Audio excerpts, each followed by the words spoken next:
प्यारे बच्चों, आज क्लास स्टार्ट करें हम सब।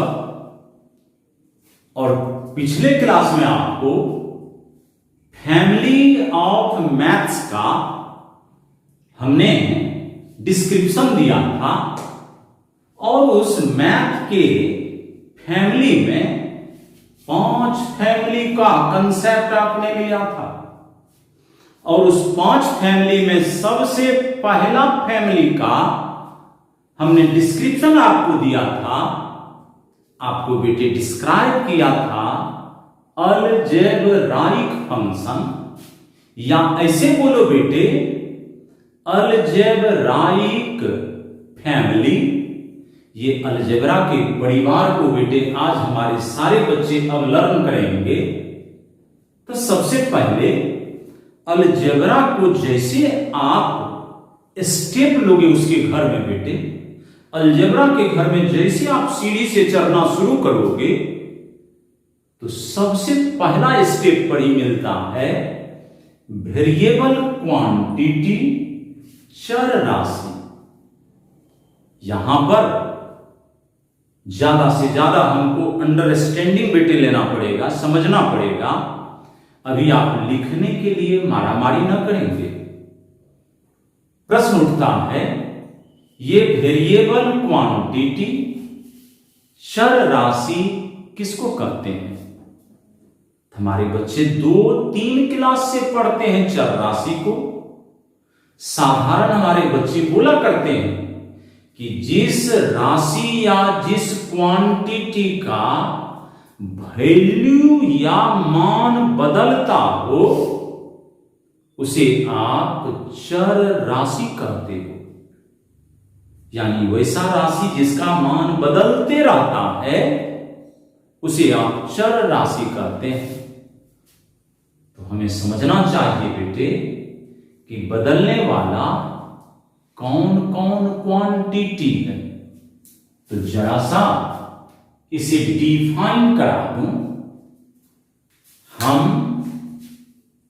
आज से बेटे एक मोटो बना लें कि कोई भी अगर इंग्लिश वर्ड्स में यूज करूं वेरिएबल क्वांटिटी, द वेरिएबल चर क्वांटिटी राशि। अब चर राशि हमारे बच्चे आज के बाद कसम ले ले बेटे, आप एक शपथ ले लो कि चर राशि तुम नहीं बोलोगे, तुम्हारे मुंह से बेटे निकलना चाहिए वेरिएबल क्वांटिटी। नोमेनक्लेचर है, क्यों नहीं मैं वेरिएबल क्वांटिटी बोलूं? चर राशि आज से आप कतई अब ना बोले, चूंकि आपको बेटे अब लर्न करने के अलावा पर्सनैलिटी को डेवलप कराना है। तो ये वेरिएबल क्वांटिटी चर राशि क्या है तो आप अपने मित्रों में शेयर करते हो, बोलचाल में बोल सकते हो कि जिस क्वांटिटी या जिस राशि का मान बदलते रहता है चर राशि। लेकिन हमारे बच्चे अब जो बीके सिंह से जुड़ चुका है वह बच्चे आज से बोलेगा it's value changes, it's value changes, CHANGES, इसका मान बदलते रहता है। चर राशि का मान बदलते रहता है। तो हमारे बच्चे आज से बिल्कुल सिंपल सेंटेंस में यूज करूंगा आपके लिए, कोई हार्ड सेंटेंस में यूज नहीं करूंगा। हमारा बच्चा भी बेफिक्र होकर के बोल सके, अपने फ्रेंड या सर्किल में वह शेयर कर सकेगा कि what is variable quantity, the further you reply about them it's value changes, इसका मान बदलते रहता है। तो बेटे जरा सोचा जाए किसका मान बदलता है? आप अपने इन्वायरमेंट में, अपने पर्यावरण में साफ साफ लोकेशन लो कि which things always changes तो सर्च करो अपने घर के अड़ोस पड़ोस में, अपने पर्यावरण में, अपने जो है ग्रेट मैथमेटिशियन, अगर तुम्हारे परिवार में कोई अगर पढ़े लिखे विद्वान गणित के हैं उनसे भी आप शेयर करिए कि अपने ऐसे कौन से एग्जाम्पल को आप ढूंढ करके मन में ला सकते हो कि कौन क्वांटिटी बदलते रहता है। तो अपने से मैं सर्च करूं बेटे, किताब के तरफ बिल्कुल ना जाऊं। मैं जो भी चीज आपको पढ़ाऊंगा बेटे सेल्फ रिसर्च पढ़ाऊंगा। बीके सिंह खुद रिसर्च स्कॉलर है, इसलिए किताब की तरफ आप ना जाए। किताब से, बुक से बिल्कुल डिफरेंट चीज मैं आप तक पहुंचाते रहूंगा। तो प्रश्न उठता है कि पहले अपने इन्वायरमेंट में हम सर्च करें कि व्हिच थिंग्स ऑलवेज चेंजेस बेटे। तो सबसे पहला बात है कि आप देखते हो सवेरे जब आप जगते हो तो देखते हो जगते ही सूरज उगता है, कुछ समय के बाद सुबह समाप्त होता है, दोपहर का आगमन होता है बेटे, दोपहर खत्म होता है तो शाम ढलने को होता है, शाम यदि ढल गया तो रात्रि का आगमन होता है। अर्थात समय बेटे हमेशा बदलते रहता है। समय हमेशा बदलता है तो बिल्कुल आपके पास में ही है। समय बदलता है तो समय हो गया चर राशि, वेरिएबल क्वांटिटी। तो the best example of variable quantity is time या समय। तो एग्जाम्पल हम जो बेटे पीजी लिखते हैं, एग्जाम्पल ग्रॉसिया, तो पहला एग्जाम्पल हुआ मेरा टाइम। समय वेरिएबल क्वांटिटी है, इसे हम तुम हमारे सारे सराउंडिंग के जितने भी ह्यूमन बींग्स हैं, जो भी मानव प्रजाति के हैं बेटे, सब अनुभव करता है कि वाकई में समय बदलता है। 6 बजा, 10 बजा, 12 बज गया, संध्या के 5 बज गए, रात्रि के 9 बज गए, ये सब फिनोमेनन घटनाएं घटते आप देखते हो।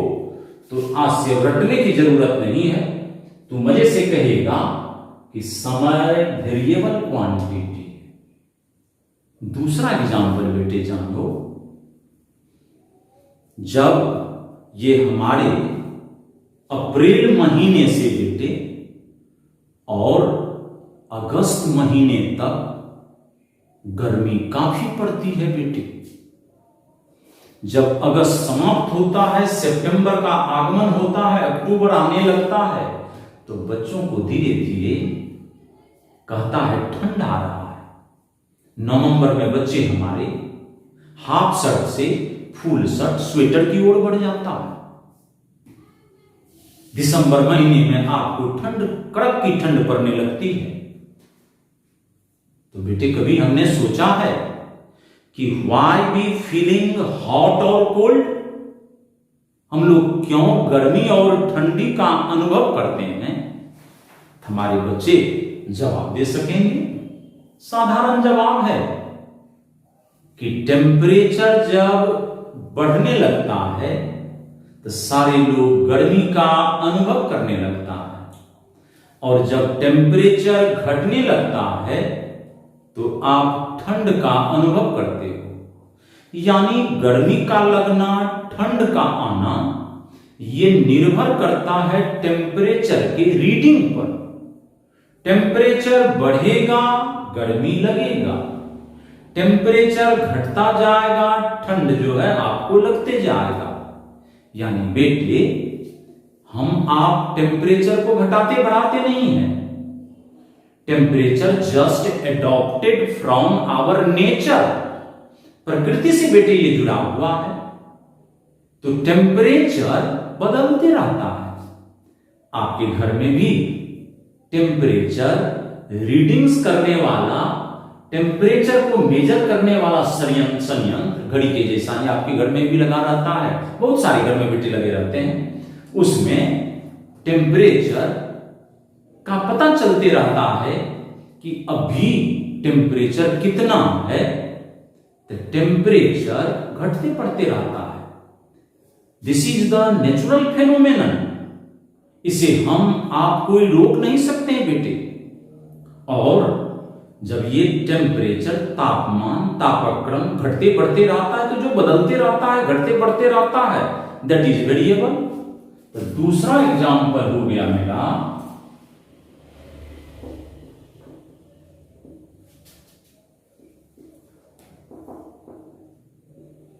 टेम्परेचर। ये तापक्रम भी हो गया वेरिएबल क्वांटिटी। इसको हम आप कुछ नहीं कर सकते हैं बेटे, ये भगवान का दिया हुआ है, खुद ब खुद बदलते रहता है, घटते रहता है, बढ़ते रहता है। तो द बेस्ट सेकेंड एग्जांपल हो गया वेरिएबल का टेम्परेचर। प्रकृति की ओर हम चले बेटे। तीसरा एग्जांपल को जरा सा देखिए। आप देखते होंगे बेटे, जैसे अप्रैल का महीना आता है आंधी उठता है, अक्सर आंधी उठता है। लेकिन आप दिसंबर के महीने में, जनवरी के महीने में बेटे आंधी को उठते नहीं देखा होगा।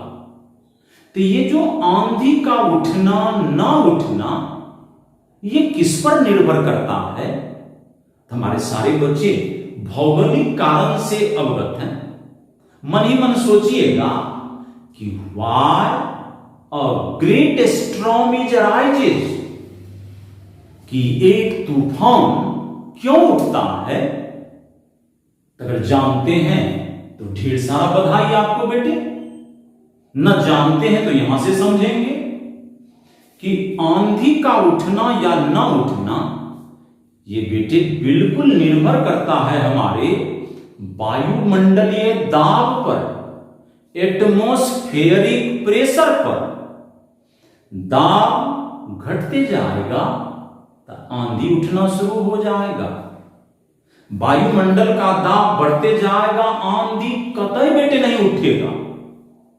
आंधी का उठना या ना उठना ये निर्भर करता है दाब पर बेटे।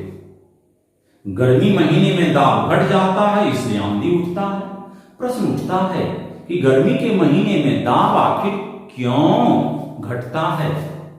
तो इस एटमॉस्फेयर में जो मॉलिक्यूल्स कण है बेटे, तो सन से हीट लेकर के इनर्जेटिक हो जाता है वो पार्टिकल बेटे।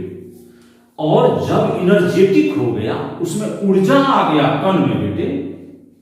हमारे ही आदमी सोसाइटी के मनुष्य की प्रजाति पर विचार करते हो। किसी दिन आप अच्छे भोजन कर लेते हो बेटे, तो आपको लगता है ताकत आ गया। जब आप रोड पर चलते हो बेटे, तो लगता है कि आज रोड को ही आप उखाड़ दोगे। लेकिन अगर कोई भूखा है बेटे, तो सड़क पर चलता है तो लड़खड़ाते हुए चलता है। ठीक उसी प्रकार से गर्मी के महीने में एटमॉस्फेयर में जो ये पार्टिकल बेटे मूव करते रहता है, यह पार्टिकल भी सन से इतना एनर्जी गेन कर लेता है कि वह भी दौड़ने कूदने लगता है। और फिर वह पार्टिकल ऊपर की ओर उठने लगता है और नीचे में वैक्यूमराइज होने लगता है। और जैसे वैक्यूमराइज हुआ यानी दाब घटा, तो उसे बैलेंस करने के लिए हवा बेटे दौड़ता है। जैसे हवा तेजी से दौड़ा, लोग कहा आंधी उठ रहा है। तो दाब घटा तो आंधी उठने लगा, दाब बढ़ा तो आंधी उठने की कोई गुंजाइश नहीं। तो प्रेशर या दाब, प्रेशर गर्मी महीना में कमता है, जाड़े महीना में बढ़ता है। इसको घटाने बढ़ाने का काम मैं और तुम नहीं कर सकते हो, ये नेचर करता है बेटे। यानी अपने आप ये घटते बढ़ते रहता है। तो प्रेशर, दाब, प्रेशर, इस तरह से बेटे time, temperature, pressure, these three are best example of variable quantity अर्थात चर राशि। लेकिन ये सब तीनों तो बेटे प्रकृति का दिया हुआ है। हमारा जो पूर्वज, फोर फादर जिसे कहते हो, वह आपके लिए इस गणित यानी मैथ को चलाने के लिए वह भी कुछ क्वांटिटी को वेरिएबल मान लिया है। अब किसको किसको माना है? तो अंग्रेजी वर्णमाला के 5 लेटर बेटे U, V, X, Y, Z, ये पांचों को आज से आप चर राशि बेटे मानोगे। इसमें कोई प्रकृति जैसा फेनोमेनन नहीं घटता है कि ये X है तो रात में ये अपने आप बेटे इस तरह से नहीं बदलता, इस तरह से नहीं होता। ये माना हुआ है। हमारा जो पूर्वज मैथमेटिशियन था वह एजम्प्ट कर लिया, मान लिया कि मैथ्स को चलाने के लिए आज से हमारे बच्चे इस पांचों अल्फाबेट्स को वेरिएबल के तरह यूज करेगा। ABCD को वेरिएबल मत कहने लगिएगा।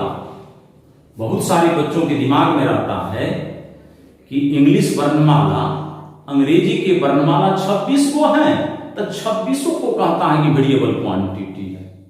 बट आज से कंसेप्ट क्लियर ले लो कि 5 को ही मैं वेरिएबल के तरह बेटे यूज करूंगा। आप कुछ ऐसे भी टीचर को यूट्यूब पर देखिएगा कि कभी कभी वो भी बोल देता है ABCD भी वेरिएबल है, बट रिसर्च कहता है यही 5 वेरिएबल है, 5 के अलावा छठा भी नहीं वेरिएबल है। हां, समय और स्थिति के मुताबिक वेरिएबल कुछ घट और बढ़ सकता है। और इस 5 के अलावा जब ट्रिगोनोमेट्रिकल फील्ड में जाऊंगा बेटे तो साइन के घर में अगर थीटा को रख दूंगा तो थीटा भी हो जाता है वेरिएबल। बट यहां पर आप पढ़ रहे हैं अलजेब्राइक फंक्शन। अलजेब्रा में बेटे यही 5 को आप वेरिएबल के तरह यूज करिएगा। इस तरह से वेरिएबल क्वांटिटी को हमारे बच्चे को समझने में कहीं भी तकलीफ नहीं होगी। तो वेरिएबल को बेटे आप एक बार देख लें। अब आगे प्रश्न उठता है बेटे, 2 नंबर में बच्चों को सिखाऊंगा अचर राशि। अचर राशि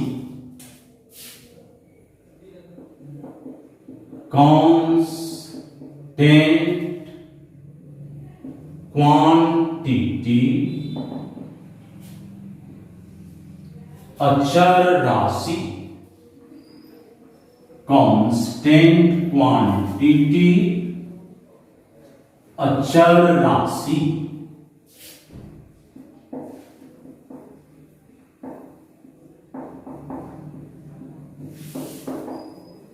अचर राशि तो जिसका मान नहीं बदलता है बेटे, it's value does not change.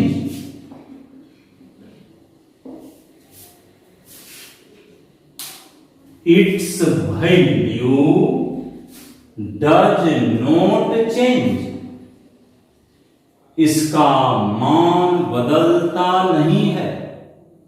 तो हमारे मैथमेटिकल फील्ड में किसका किसका मान नहीं बदलता है, तो इसे हमारे बच्चे अब एग्जाम्पल के तौर से समझेंगे।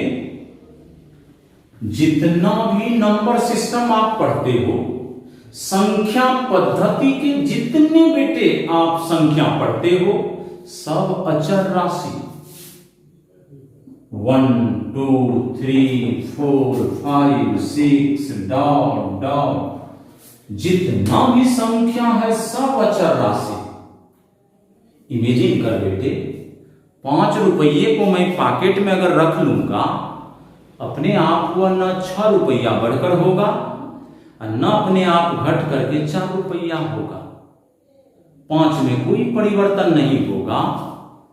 तो ये जितना भी संख्या लिखें चाहे वो डिसिमल वाला नंबर हो कि फ्रैक्शनल नंबर हो कि रियल नंबर हो कि आपका रेकरिंग नंबर हो कि नॉन रेकरिंग नंबर हो, टर्मिनेटिंग नंबर हो कि नॉन टर्मिनेटिंग नंबर हो, आपके बेटे फ्रैक्शनल नंबर हो जाए, जो भी नंबर आपके हों सब के सब कांस्टेंट क्वांटिटी अचर राशि।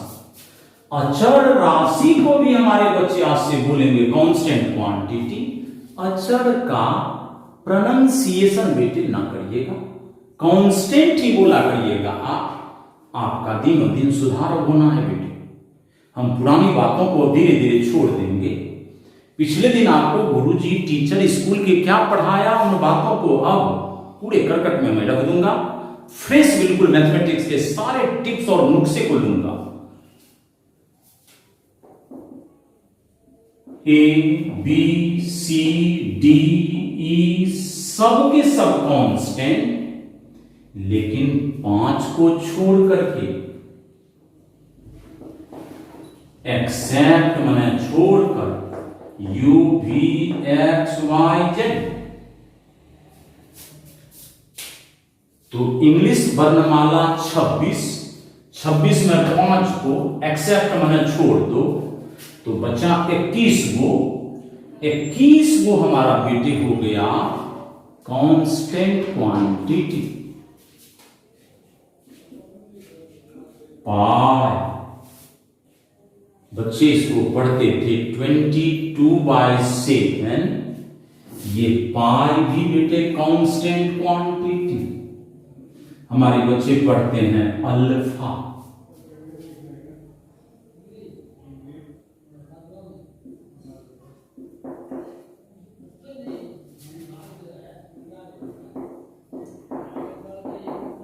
बीटा,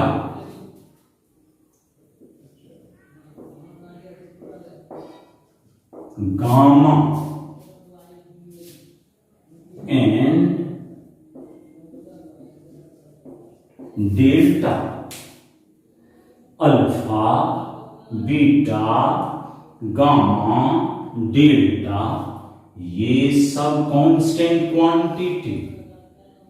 लेकिन कंसेप्ट बेटे आज से रखना कि U V X Y Z ये 5 को बेटे छोड़ करके बाकी सब कांस्टेंट क्वांटिटी। तो ये वेरिएबल और कांस्टेंट को आप बखूबी बेटे आज फॉलो कर रहे थे। ये हमारे मैथ्स में सब जगह बेटे मिलते रहेंगे। आज से कंफ्यूज नहीं होइएगा। कंसेप्ट को बिल्कुल अपने पास समेट करके रखिएगा और सोचिएगा।